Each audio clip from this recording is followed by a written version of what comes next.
بسم الله الرحمن الرحيم. ولتكن منكم أمة يدعون إلى الخير ويأمرون بالمعروف وينهون عن المنكر وأولئك هم المفلحون. المكتب التعاوني للدعوة والإرشاد وتوعية الجاليات بالخبيب ببريدة، التابع لفرع وزارة الشؤون الإسلامية والأوقاف والدعوة والإرشاد بالقصر. السلام عليكم ورحمة الله وبركاته. إن الحمد لله نحمده ونستعينه ونستغفره ونعوذ بالله من شرور أنفسنا ومن سيئات أعمالنا. من يهده الله فلا مضل له ومن يضلل فلا هادي له. أشهد أن لا إله إلا الله وحده لا شريك له وأشهد أن محمدًا عبده ورسوله. من يطع الله ورسوله فقد رشد واهتدى ومن يعص الله ورسوله فقد ضل وغوى. يا أيها الذين آمنوا اتقوا الله حق تقاته ولا تموتن إلا وأنتم مسلمون. يا أيها الناس اتقوا ربكم الذي خلقكم من نفس واحدة وخلق منها زوجها وبث منهما رجالا كثيرا ونساء واتقوا الله الذي تساءلون به والأرحام إن الله كان عليكم رقيبا. يا أيها الذين آمنوا اتقوا الله وقولوا قولا سديدا يصلح لكم أعمالكم ويغفر لكم ذنوبكم ومن يطع الله ورسوله فقد فاز فوزا عظيما.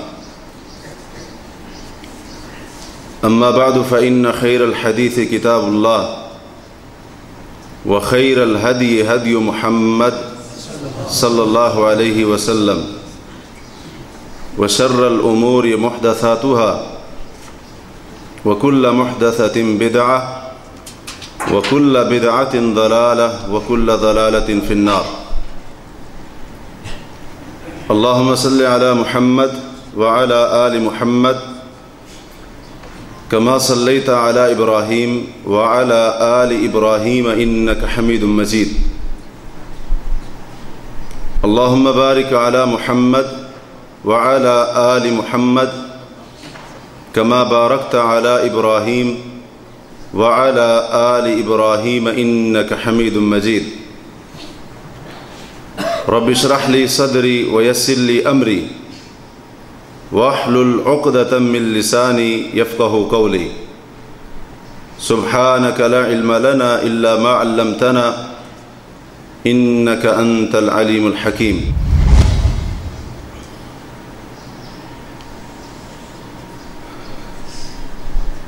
امام احمد رحمہ اللہ نے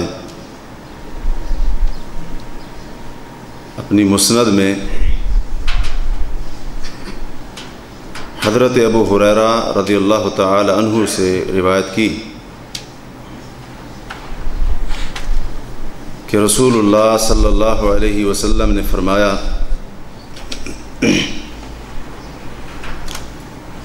لا تقوم الساعة حتى تظهر الفتن ويكثر الكذب ويتقارب الأسواق ويتقارب الزمان ويكثر الحرج. کہ قیامت اس وقت تک قائم نہ ہوگی جب تک کہ فتنے ظاہر نہ ہو جائیں اور جھوٹ زیادہ نہ ہو جائے. بازار قریب قریب ہو جائیں گے، زمانہ یعنی وقت بھی قریب ہو جائے گا وقت انتہائی تیزی سے گزرے گا اور حرج بھی بڑھ جائے گا، زیادہ ہو جائے گا۔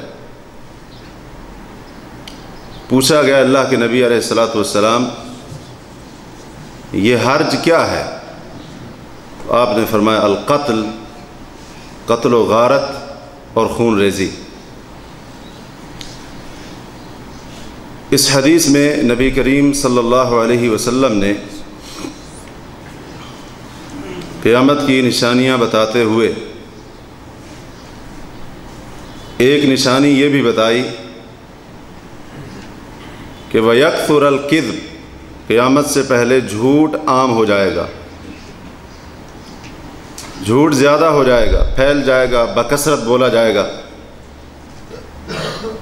اور یہ جھوٹ کتنا زیادہ عام ہوگا، کتنا پھیلے گا، اس کی وضاحت ایک اور حدیث کے اندر ہے جو مسند احمد ہی میں ہے، اور اس کے راوی بھی سیدنا حضرت ابو ہریرہ رضی اللہ تعالی عنہ ہیں کہ اللہ کے رسول صلی اللہ علیہ وسلم نے فرمایا یأتی علی الناس سنوات خداعات، لوگوں کے اوپر کچھ ایسے سال آئیں گے جو دھوکے اور فریب پر مبنی ہوں گے، اور ایک روایت میں ہے قیامت سے پہلے، اور ایک روایت میں ہے دجال کے آنے سے پہلے، یعنی دجال کے آنے سے پہلے، قیامت کے قائم ہونے سے پہلے لوگ چند ایسے سالوں کا سامنا کریں گے جن کے اندر دھوکہ ہی دھوکہ ہوگا، فریب ہی فریب ہوگا، اور اس وقت لوگوں کی یہ حالت ہوگی یصدق فیہ الکاذب، جھوٹے کو سچا مانا جائے گا، اور ویکذب فیہ الصادق، سچے کو جھوٹا مانا جائے گا۔ اور جو خائن اور بددیانت ہوگا لوگ اسے امانت دار سمجھیں گے، اور جو حقیقت میں امانت دار ہوگا لوگ اسے بددیانت سمجھیں گے، لوگ اسے خائن سمجھیں گے۔ اور اس زمانے میں رویبضہ گفتگو کریں گے، بات کریں گے۔ آپ سے پوچھا گیا اللہ کے رسول یہ رویبضہ کون ہوں گے؟ تو آپ نے فرمایا الرجل التافہ یتکلم فی امر العامہ، کہ انتہائی گھٹیا بندہ، اور ایک روایت میں ہے بے وقوف ترین بندہ جو عوام الناس کے معاملات میں گفتگو کرے گا۔ آج ذرا ہم اپنے گرد و پیش پر نگاہ دوڑائیں، اپنے ماحول اور معاشرے میں ذرا غور و فکر کریں تو نبی علیہ الصلاۃ والسلام نے یہ جو پیشین گوئی فرمائی تھی وہ آج موجودہ مسلمان معاشرے کے افراد کے اوپر حرف بحرف صادق آتی ہے۔ ہم خود دیکھتے ہیں کہ جو سب سے زیادہ جھوٹا ہو لوگ اسی کا احترام کرتے ہیں، اور سچے کی بات کیونکہ وقت ہی نہیں ہوتی، سچ بولنے والا بیچارہ پریشان ہوتا ہے کہ سچ بتائے کیسے، لیکن جو جھوٹا ہے وہ جدھر بھی چلا جائے اس کا ہر کام، ہر معاملہ اس کا بڑا آسان ہوتا ہے، لوگ اس کا احترام بھی کرتے ہیں، عزت بھی دیتے ہیں، ادب بھی کرتے ہیں۔ اور یہی حال امانت داری اور دیانت داری کا ہے۔ جو حقیقت میں امانت دار اور دیانت دار ہے لوگ اس کو خائن سمجھتے ہیں، بددیانت سمجھتے ہیں، اور جو حقیقت میں بددیانت ہے لوگ سمجھتے ہیں کہ بڑا امین ہے اور بڑا ہی امانت دار ہے۔ تو یہ جھوٹ اتنا زیادہ مسلمان معاشرے کے اندر پھیلا، حتیٰ کہ آج مسلمانوں کی اکثریت جھوٹ کے اوپر ایسا یقین کرتی ہے کہ سچائی کو پہچاننا ہی ان کے لیے مشکل ہو گیا ہے، سچائی کو پہچاننا ہی ان کے لیے مشکل ہو چکا ہے۔ اتنا زیادہ یہ جھوٹ بولا، اور زندگی کے مختلف شعبوں میں اور ان سے تعلق رکھنے والے مسلمانوں نے مختلف نام دے کر جھوٹ کو آج اپنے لیے حلال سمجھ لیا ہے. کوئی سیاست کے نام پر جھوٹ کو حلال سمجھے ہوئے، اور کوئی کہتا ہے جی یہ تو میرا فن ہے، یہ میں نے جھوٹ کہاں بولا ہے، اس طرح سے حلال سمجھ لیا.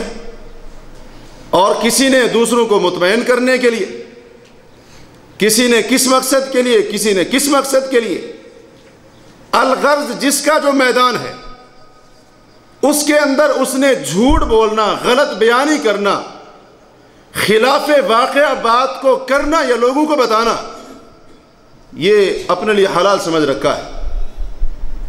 جبکہ دین اسلام کے اندر جھوٹ کا بولنا حرام ہے، جھوٹ کا بولنا حرام ہے اور کبیرہ گناہوں میں سے.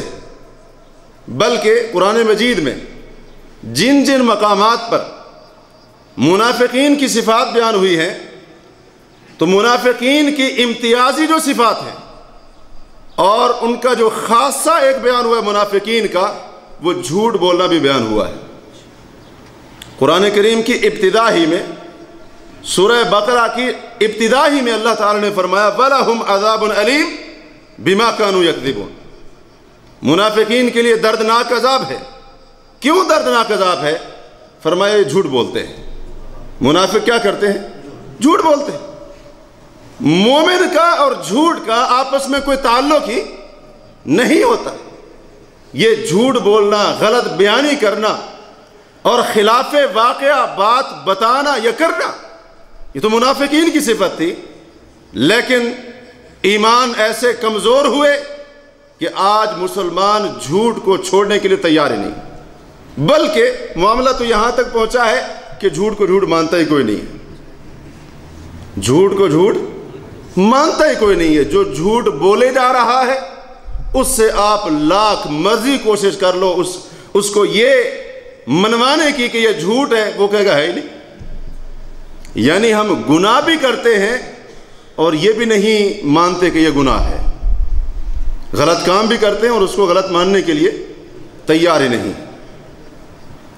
اسی طرح صحیح بخاری میں ہے، حضرت انس رضی اللہ تعالیٰ عنہ فرماتے ہیں کہ نبی علیہ الصلوۃ والسلام سے کبیرہ گناہوں کے بارے میں سوال کیا گیا کہ کبیرہ گناہ کون سے ہیں؟ تو آپ نے فرمایا الاشراک باللہ، اللہ کے ساتھ شرک کرنا، وعقوق الوالدین، والدین کی نافرمانی کرنا، اور وقول الزور، جھوٹ بولنا، جھوٹی بات کرنا. کبیرہ گناہوں میں سے نبی علیہ الصلوۃ والسلام نے اس کو شمار کیا ہے. مسند احمد میں ہے، ایک بندہ آیا اور اس نے سوال کیا اے اللہ کے نبی یہ بتائیں وما عمل النار، جہنم کا کام کون سا ہے؟ کون سا ایسا کام ہے جو جہنم میں لے جائے گا انسان؟ تو آپ نے فرمایا الکذب، جھوٹ بولنا. کیونکہ انسان جب جھوٹ بولتا ہے تو گناہ کے راستے پر چلتا ہے، اور جب گناہ کے راستے پر چلتا ہے تو یہ گناہ اس کو کفر تک پہنچا دیتا ہے. وَإِذَا كَفَرَ دَخَلَ النَّارِ، اور جب کفر کرتا ہے تو جہنم کی آگ میں داخل ہو جاتا ہے. مسند احمد ہی میں ہے نبی علیہ الصلوۃ والسلام کا یہ فرمان الا ان الکذب والفجور فی النار، کہ لوگوں یاد رکھو، آگاہ رہو، خبردار، جھوٹ بولنا اور فسق و فجور کرنا یہ دونوں جہنم کے اندر جائیں گے. یعنی جو جھوٹ بولنے والا ہے اور فاسق اور فاجر ہے، اس کا ٹھکانہ کہاں ہے؟ جہنم کی آگ. اور نبی علیہ الصلوۃ والسلام کو یہ جھوٹ بولنا اتنا ناپسند ہوتا تھا. ام المؤمنین سیدہ عائشہ صدیقہ رضی اللہ تعالی عنہ بیان فرماتی ہیں کہ جب اللہ کے رسول کو پتہ چل جاتا کہ آپ کے گھر والوں میں سے کسی نے جھوٹ بولا ہے، غلط بیانی کی ہے، تو فرماتی ہیں اللہ کے رسول علیہ الصلوۃ والسلام لم یزل عنہ معرضا، اللہ کے رسول اس وقت تک اپنے اس گھر کے فرد سے اعراض کیے رہتے اور ناراضگی کا اظہار کرتے جب تک کہ آپ کو پتہ نہ چلتا کہ اس نے اس جھوٹ سے توبہ کر لی. اپنے گھر کے فرد سے بھی اللہ کے رسول منہ موڑ لیا کرتے تھے، ناراضگی کا اظہار فرمایا کرتے. اور ام المومنین